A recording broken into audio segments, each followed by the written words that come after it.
Les amis, bonjour. La mort à Venise de Thomas Mann doit sa postérité au film de Luchino Visconti dans une Venise agonisante, ravagée par une épidémie de choléra asiatique malgré les dénégations des autorités. Une épidémie, quelle épidémie?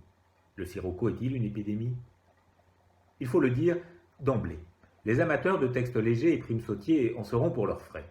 L'écriture de Thomas Mann requiert en effet du lecteur un effort soutenu, tant elle est dense, d'une immobile pesanteur reflet, de l'eau stagnante des canaux endormis de la Sérénissime, mais c'est aussi elle, qui nous enferme dans ce huis clos vénitien, métaphore angoissante de l'aveuglement volontaire d'un monde impuissant devant son propre délitement figé dans un passé sclérosant.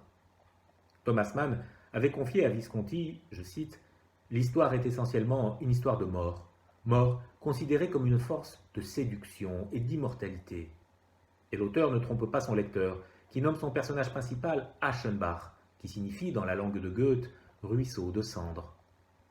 Une fois débarqué à Venise, ce Aschenbach qui séjourne à l'hôtel des Bains au Lido tombe sous le charme du célébrissime Tadzio, adolescent au trait d'ange, miroir obsédant de sa propre décrépitude. Aschenbach sentit une fois de plus avec douleur que le langage peut bien célébrer la beauté, mais n'est pas capable de la restituer.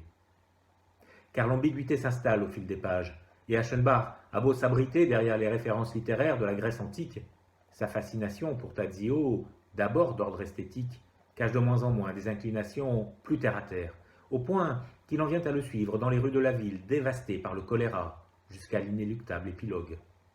Le texte tient beaucoup à la tension continue que Mann y distille entre l'absolu de beauté et celui de la déchéance, du désir inconvenant et enfin de la mort.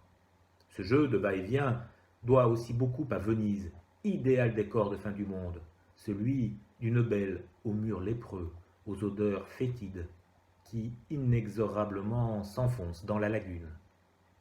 Parce que c'est triste Venise, comme on le chante parfois, parce qu'un monde crépusculaire n'est peut-être pas qu'une chimère. Soignons le mal par le mal en lisant cette nouvelle qui non seulement se mérite, mais dont on ne peut garantir qu'elle suscite le moindre espoir chez le lecteur.